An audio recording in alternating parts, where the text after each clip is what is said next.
Hi, I'm Salima Shivji, and I'm a reporter here in Mumbai. We're gearing up for the biggest election in history right now, with Prime Minister Narendra Modi looking very likely to win his third term. And whether you love him, hate him, or know nothing about him, there's no denying Modi is one of the most powerful political figures out there right now. Learn why in the newest season of Understood. Modi's India Understood, available now wherever you get your podcasts. You are listening. You're listening. You're listening. You're listening To a TVO Today. TVO Today. to a TVO Today. TVO Today Podcast. The following podcast contains coarse language, descriptions of violence, and sensitive themes which may not be suitable for younger audiences. Listener discretion is advised. Previously on Extradition.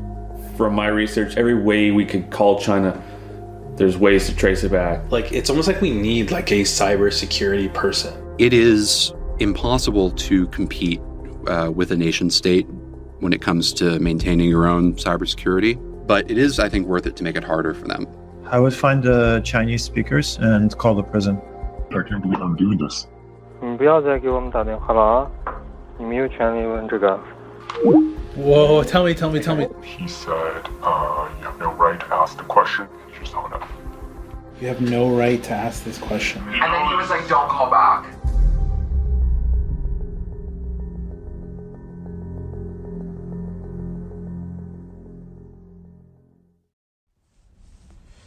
Hey guys, I just thought I'd record this as maybe it'll go on the podcast or not, I don't know, but I think I'm being followed. This was a voice note I sent to my team a few weeks after we called the #1 prison in Xinjiang, China. I don't know if this is just my paranoid brain or not, but I was just at the mosque for Friday prayers just now, and there was a guy in the front row in front of me, like videotaping and taking photos, but he was sort of filming me. For anyone who grew up going to mosques in the post 9/11 world, someone holding up a phone and filming is a big red flag. So I was already unnerved. So then I walk out afterwards and I see he's still filming and he's videotaping me, but also, trying to pretend like he's videotaping the mosque itself. So I did what any normal person would do. I followed him. And he's being really suspicious. He's walking down and then he'll stop. He's walking down the sidewalk and then he'll stop. He'll turn around, see me, and then he'll turn back towards me, walk past me. He was just like walking back and forth on the sidewalk. And then finally I went up to him because I was like, this is really sketch. Instead of leaving at this point, and against my better judgment, I approached him. I go up to him and I'm like, hey, brother, can I help you? And he's like, oh, yeah, I'm looking for the bus. I'm trying to find the 43 bus. Do you know where it is? I said, no. Can I ask you, what were you taking photos of? And he's like, oh, I'm just showing, my friends back home, the mosque here, because I'm Chinese. I'm Chinese Muslim. I'm like, where in China are you from? He's like, from East Turkestan. I said, okay. And he's like, yeah, I just, I'm trying to show them and, show the Chinese government that they, can't stop us. And he said his name is Ismail. But anyway, it was just really unnerving. And yeah, just thought I'd share that. Happy Friday. I'm Yusuf Zine, and a little paranoid. And this is Extradition, the search for Huseyin Celil. Chapter 4, The Art of Diplomacy.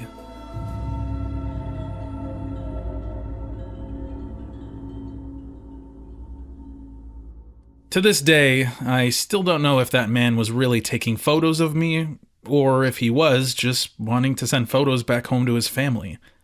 I never saw him again at that mosque.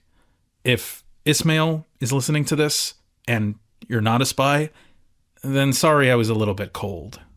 For the weeks following our phone calls to the #1 prison, I was a wreck, constantly looking over my shoulders, listening for echoes on the phone.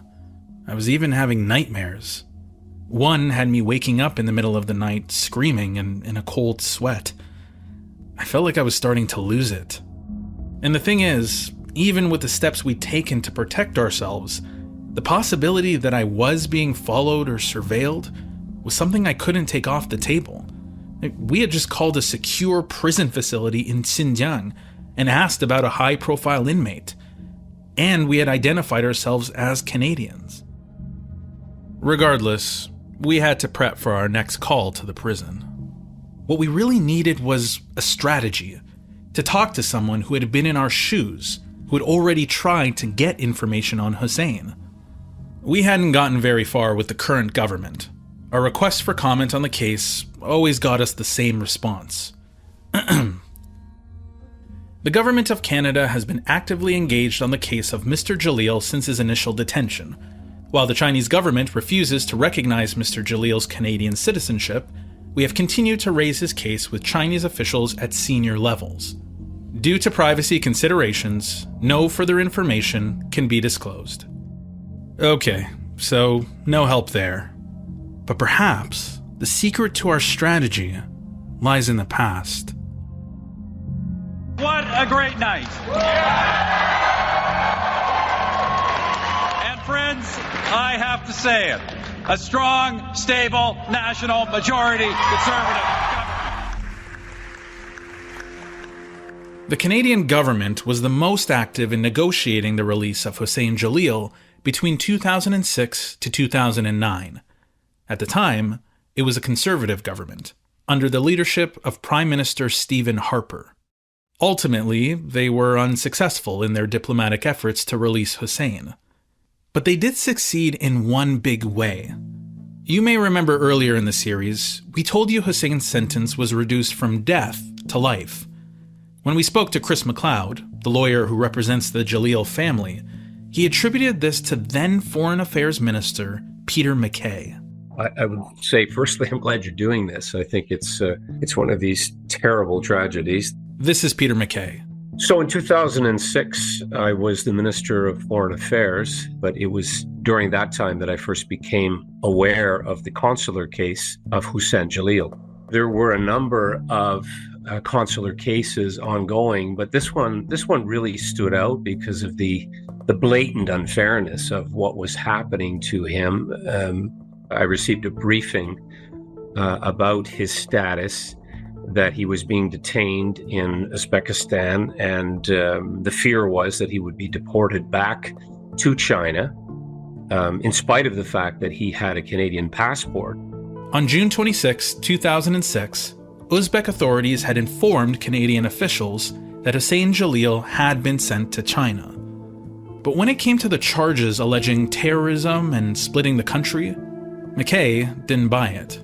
They were not credible allegations. You know, he was an activist and therefore was involved in protesting mistreatment of Uyghurs and other Chinese citizens. And so the allegations did not match the man and did not match the treatment that he was receiving.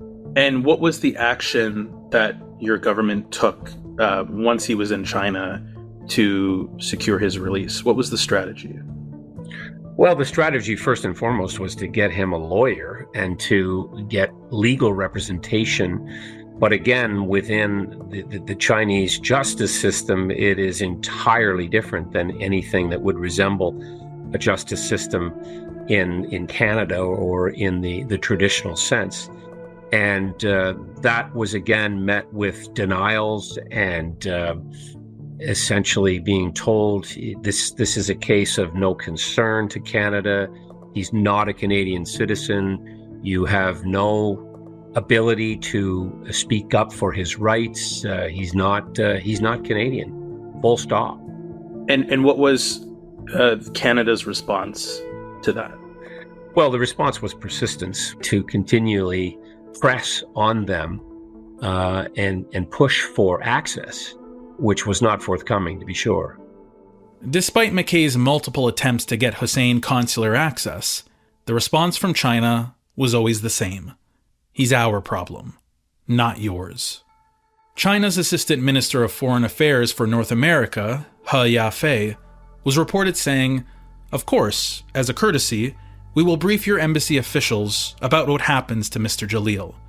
But as a matter of courtesy, not as a matter of obligation. We were not getting anywhere. It didn't matter how we asked or how often we asked. Unfortunately, their reply was complete dismissal and stonewalling and refusal to provide any information. Can you describe a little bit what you mean by stonewalling? Well, they wouldn't get back to you when you made interventions, and this is a case among others that we have seen where they're playing by a completely different set of rules diplomatically. This feels familiar. In total, our team reached out to the Chinese embassy 16 times so far, over the course of 4 months. Our initial contact was through a call to the embassy.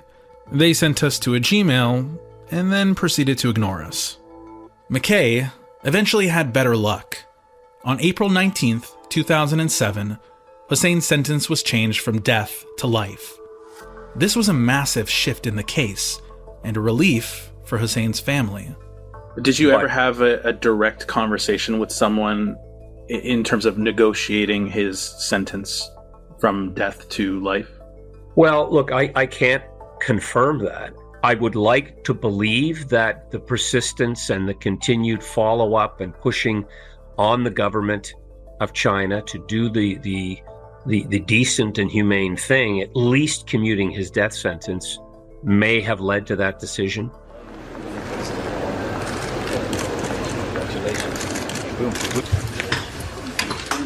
On April 30th, 2007, just 10 days after Hussein's sentence was changed to life, Peter McKay went on a 3-day visit to China to sit down with his counterpart, China's Foreign Affairs Minister, Yang Jiechi. It was one of the more bizarre conversations I've had in my entire life. I recall vividly sitting down across from a foreign minister, and he spoke through an interpreter, but I recall that he spoke perfect English. And I knew that because he was continually correcting his interpreter and occasionally used English language responses that indicated to me he knew what I was saying. And when I would say Canadian citizen, he would say terrorist or splittist. Splitism, or separatism, is considered one of the 3 evils of the Chinese Communist Party. The other 2 are terrorism and religious extremism. Being a splittist means you advocate for the independence of a region, like Tibet, Taiwan, or Xinjiang.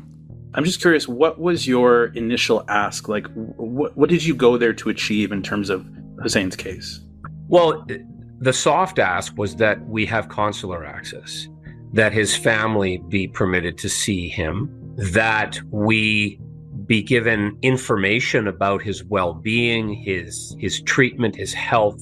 I hoped at a bare minimum, Yusuf, that I could return to Canada and provide at least some information and update to his wife, Camilla.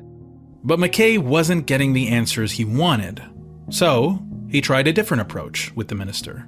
I recall at one point asking him if he had children and how it would feel if his children were in Canada, in our custody. He got very uncomfortable, quite upset that I had tried to personalize it. And he kind of waved his hand and said that has nothing to do with this. So you were trying to appeal to him on a almost like a personal, emotional level. Yes, which failed miserably. He was a hard guy, and he was irritated from the moment he sat down that he was having this conversation. He did not want to talk about it, and he let me know that in no uncertain terms. But it was a difficult discussion based on the dismissive, arrogant answers that I received. He was not giving me any indication that they were interested in returning him to Canada. So those soft asks never came to fruition? No, they didn't. Eventually, Minister Young changed the subject, interestingly, to another extradition case. At that time, China had a citizen in Canada, in British Columbia, who they wanted extradited back. And this is where it became kind of surreal. China's most wanted man, former fugitive Lai Changxing, has been prosecuted for smuggling and bribery in China's southeastern city of Xiamen. According to the Xiamen Intermediate People's Court, business tycoon Lai Changxing smuggled goods worth over $4.3 billion, such as lavish cars, oil, and cigarettes. He also allegedly bribed 64 government officials with money, alcohol, and sex workers, all to build his $2 billion empire. In 1999, Lai and his family fled China to Vancouver, BC, where they claimed refugee status. Lai told Canadian officials that the allegations against him were politically motivated and that it wasn't safe for him to return. But the Chinese state said it wanted to prosecute Lai for corruption. Because the Chinese foreign minister said, you must return him to China. And I said, well, in Canada, we have very strict laws about deportations, and even refugees and landed immigrants have status in Canada, and they have legal rights. And he has to go before a judge before any decision could be taken. To which he replied, well, you call the judge. You're the minister. You call the judge. And I said, no, that's not the way it works in our system. If I called the judge, it would be on the front page of every paper in my country. To which he replied, then you call the paper. So if I understand this, they were essentially asking for a trade. You give us Lai and we'll give you Huseyin. Is that? I wouldn't say that it was a trade. It was a discussion around there. I mean, and I think it did pique his interest that, and I'm only speculating that the reason he even entertained this discussion was that they were so keen to have Mr. Lai returned. But again, I can't say for certain that's the case, but he was very adamant. Even if Minister Young was suggesting a hostage trade, it was something McKay knew would never happen. There was no way that I was going to succumb to any of these suggestions that I would, as a foreign minister, intervene in the system in terms of the rights of Mr. Lai. I was, of course, not going to do that. Eventually, a Canadian court ruled that Lai should be sent back to China to face trial, citing they felt assured that China would not torture or execute him. In 2012, he was sentenced to life in a Chinese prison. I, of course, raised the case of Mr. Celil, and in particular expressed our deep disappointment that we have thus far been denied access to this Canadian citizen. After that surreal meeting with his counterpart, Peter MacKay held a news conference. We have left no doubt in the mind of the foreign minister how seriously we view this case. He's then asked about the possibility of the use of torture when it came to Husein's treatment in detention. He assured me that this was not the case, that there had been no signs of torture or mistreatment of Mr. Celil. Did you believe him? No, I didn't believe him, and I wouldn't have asked about torture if I thought it wasn't true. And whenever you think a person's in jeopardy and there's immediacy of harm, it raises the stakes. It makes it all the more critical that you act a certain way. And so it was very disturbing to think that then, and of course potentially now, he's still very much in harm's way. On May 1st, 2007, the Globe and Mail published an article with the headline, "McKay comes away empty-handed on Celil case." His trip to China did not yield the results everyone was hoping for.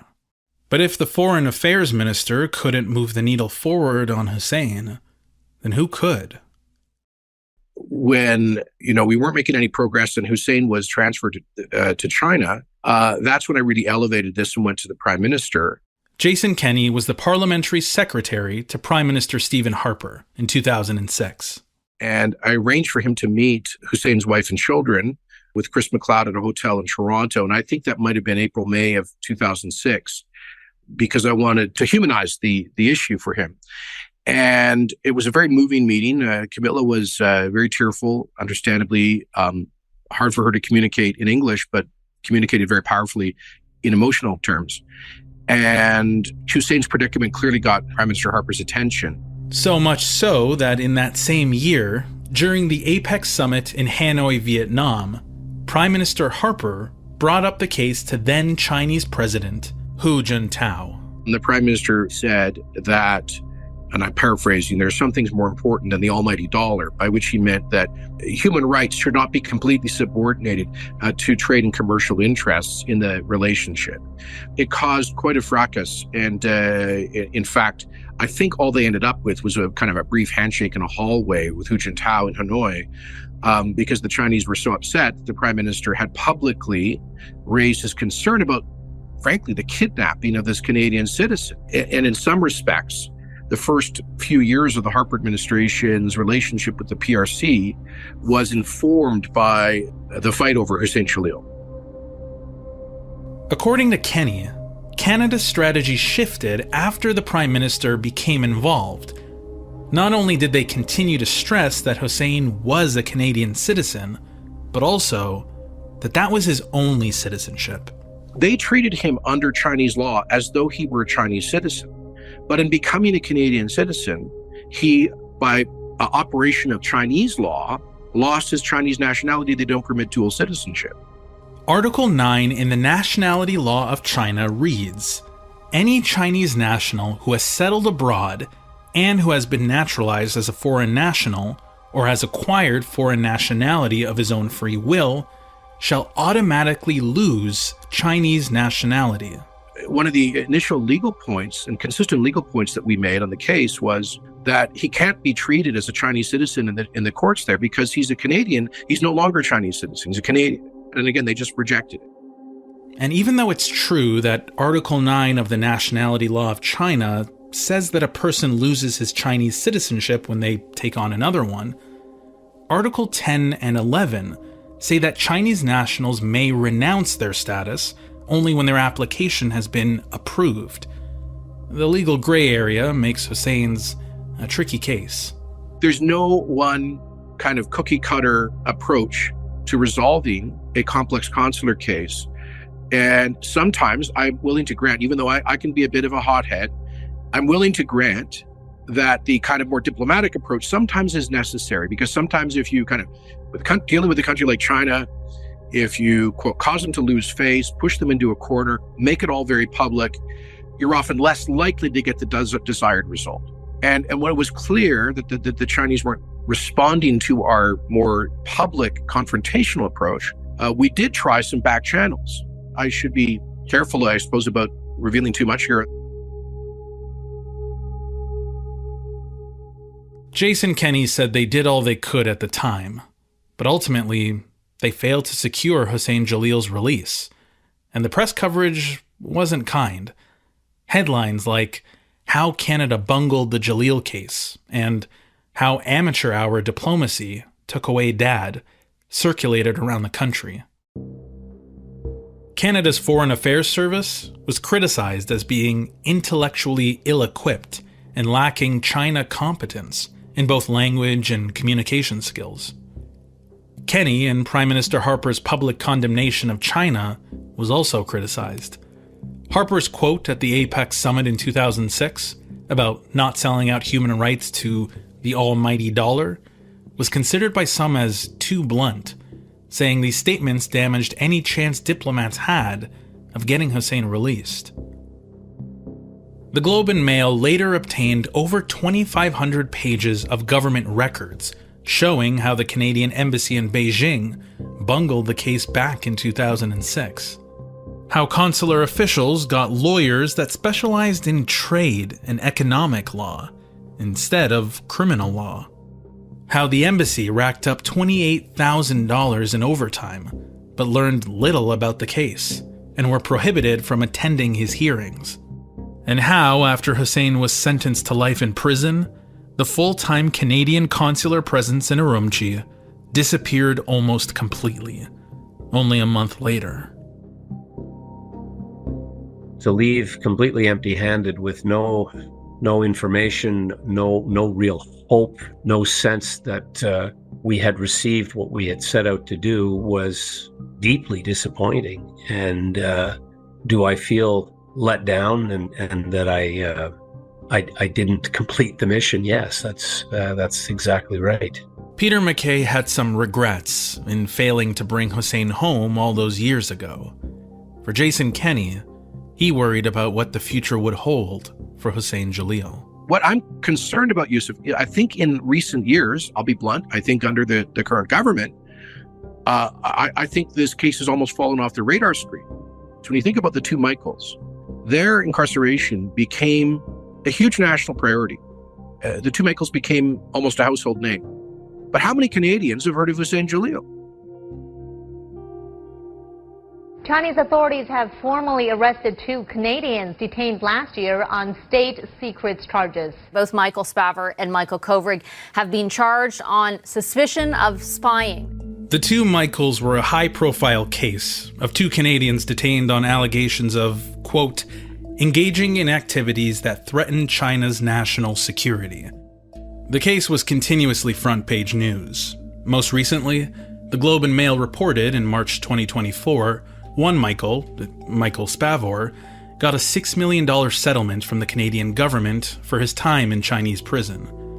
It was only a result of high-level diplomatic dealings, including the US's involvement, that got the 2 Michaels eventually released. About 12 minutes ago, the aircraft carrying Michael Kovrig and Michael Spavor left Chinese airspace, and they're on their way home.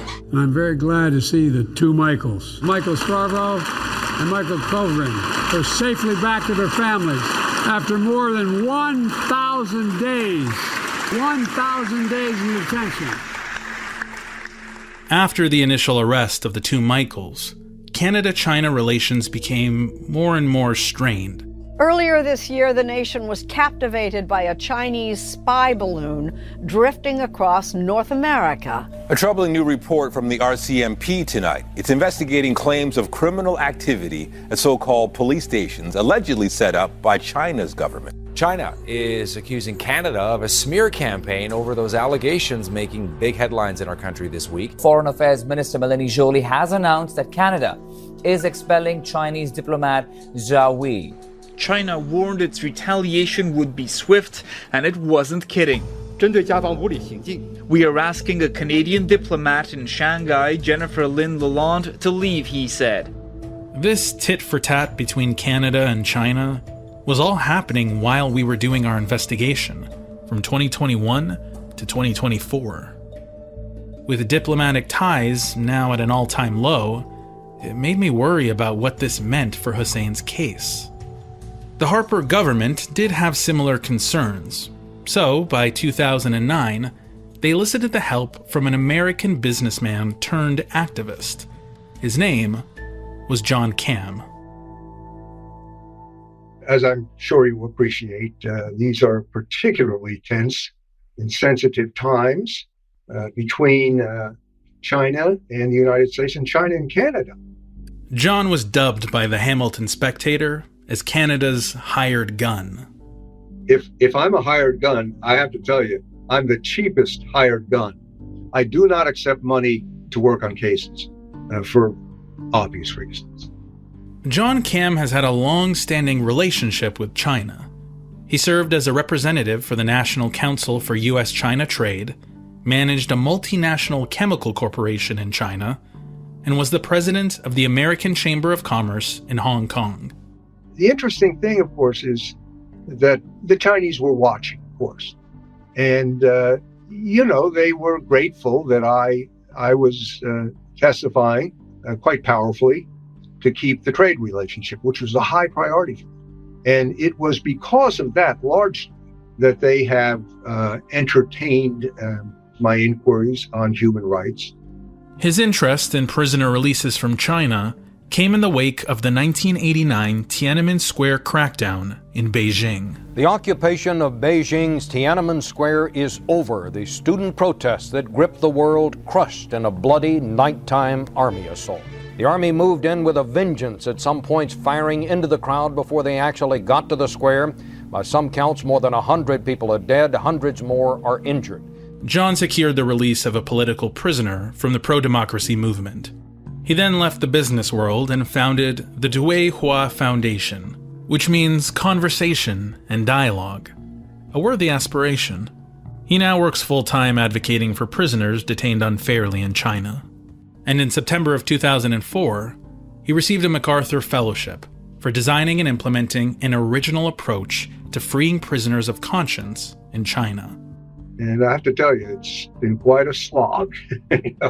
33 years, been to China just on human rights more than 100 times. I've submitted more than 450 prisoner lists to the Chinese government and have received responses on more than half of those lists. And more than 400 of the names on my lists have been granted clemency or better treatment. Okay, including, of course, Mr. Celil. He was given a life sentence, which, of course, was reduced. And he's been due for another reduction. And I've been pushing that. And thus far, the last time they gave me a written response, Mr. Celil was in 2020. And at that time, they said, no more sentence reductions as of now. Whoa. Hearing John say that the last update he received was in 2020 caught me off guard. As far as we knew, there had been no update since 2016. This was huge. Although it was sort of a non-update, it somewhat confirmed that Huseyin was alive. I'm naturally optimistic as a person, as a salesman. You know what a salesman is? A salesman is someone who convinces you to buy something that you don't think you need. That's what I do. I try to convince the Chinese government that it is in their best interest to show clemency in the case of Huseyin Celil. I'm a human rights salesman. So what exactly does John do? How do his magic salesman skills work? So what I do is, on a regular basis, so I have channels for asking about prisoners. And then I have written requests and oral requests. Oral requests, I have a meeting and I raise the name. Written request is when I hand over a list. Now, I checked my records going back to 2007, which was the first time I asked about Celil. So on average, I have a written request for information on Mr. Celil once a year. Now, when I ask about a prisoner, put him on a list or ask him, the Chinese know what I'm looking for. I'm looking for clemency. But I don't say that. I mean, they know why I'm asking about a prisoner. I don't have to spell it out. I don't have to say, why don't you release him? That'll get me a sharp rap on the knuckles. No, I basically say, tell me about him. How's he doing? How's his health? How's his behavior? And speaking of which, as you probably know, the reason they give for reducing Mr. Celil's sentence to a fixed-term sentence was that he behaved very well, extraordinarily well, they claim. And I certainly don't want to contradict them, but he is said by the Chinese government to have visited other prisons where he talked to the prisoners and encouraged them to reform, and et cetera, et cetera. For me, this was one of the more troubling details of Huseyin's story. Back in 2016, Deputy Director General of the State Council Information Office of China, Zhuo Feng, visited Ottawa and addressed Huseyin's case. According to news reports, Zhuo said that Huseyin had spoken to more than 200,000 people about how his organizing and his sermons were wrong. He said Huseyin would now get visitations from his family, and quote, because of his activities, his sentence has been reduced. We also know, from Huseyin's statement of remorse, that as a result of his speaking efforts, he received the Great Meritorious Service Award. It's quite possible he has had a sentence reduction. We just don't know. I put in a written request for information on Mr. Celil. They have not gotten back to me at this point. They might answer me in a week, a month, next year. They might not answer me at all. I asked for advice on how to approach Chinese officials in order to get information. All right, well, first of all, know Chinese law. That is so important. You have to know their law. How do you get people released under Chinese law? All right? So that's one thing you need to do. The other thing is you just have to keep asking.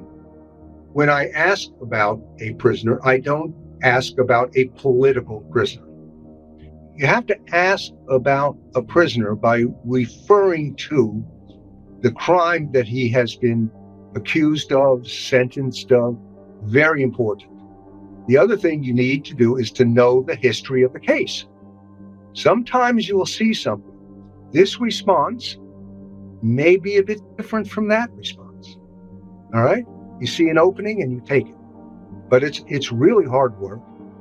So you got to time your shots. Be careful of what you say. Use the right channels. Be respectful, but never give up. Never give up. I took John's advice. I started reading the Prison Law of the People's Republic of China of 1994. It basically outlines the different policies for prisons and the rights of inmates. I found something interesting. Article 48 states that a prisoner has the right to meet with his relatives and guardians during the service of his sentence. Article 57 goes even further. It says that if the prisoner has served more than half of their sentence and has shown good behavior, they can even be permitted to leave the prison to visit family. The main way to communicate with an inmate in Chinese detention is by sending a letter. Phone calls do happen, but are less common. In either case, by law, Chinese prisoners are only allowed to correspond with family members. The key word here was family. We needed family if anyone from the number 1 prison was going to tell us anything about Huseyin. Forwarded to an automatic voice message system. At the tone, please record your message. Hi, assalamu alaikum, Camilla. This is Yusuf Zine calling from the TVO podcast. I just wanted to call to confirm our interview this weekend and make sure that still worked for you. You might be wondering why you haven't heard from Husein's wife, Camilla. She's been someone we've wanted to speak with from the beginning. I wanted to reach out to her both for an interview and to let her know about our plans to call the number 1 prison. She initially agreed, but then never got back to us. I tried calling, sending numerous texts, and left annoying voicemails.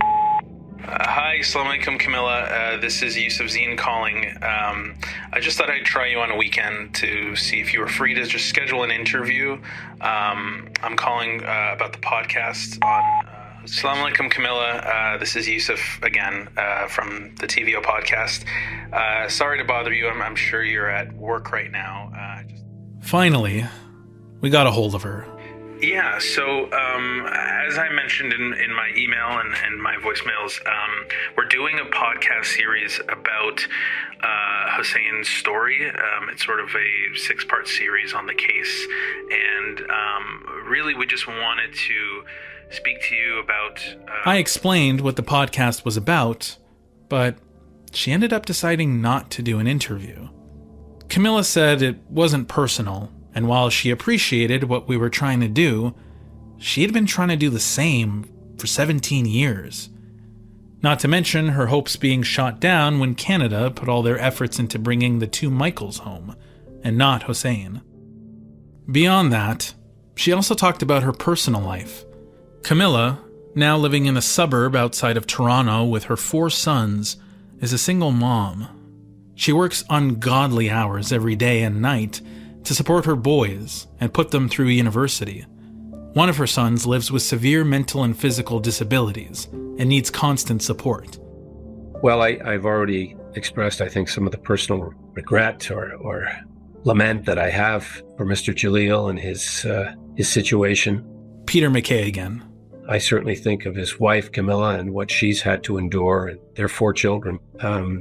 If you have any heart or any compassion, you have to think of what they've gone through these last 17 years and continue to go through. Part of me expected Camilla to be relieved that we were taking a new interest in Huseyin's case. Her saying no made me wonder how much this investigation was really serving her and her kids. Say we did learn something new about Huseyin. It wouldn't change the fact that he's still locked up halfway across the world. Her hope and optimism had faded. Can't say I blame her. Since we didn't have Camilla, we'd have to get creative with our approach when we call the number 1 prison again. We had learned a little about what worked and didn't when Canadian diplomats tried to get information. No matter what, persistence and patience were necessary. As we were gearing up for round 2, our translator sent us an email. They had been doing research on Chinese websites to help us find anything of use. They came across a report by an organization called the Chinese Human Rights Defenders. It appears to be run by a blogger and citizen journalist couple, Lu Yuyu and Li Tingyu, who are detained in China for crimes of, quote, picking quarrels and provoking trouble. Amnesty International and Reporters Without Borders have both profiled their work. The report is from June 2021 and is a list of status updates on political prisoners and prisoners of conscience.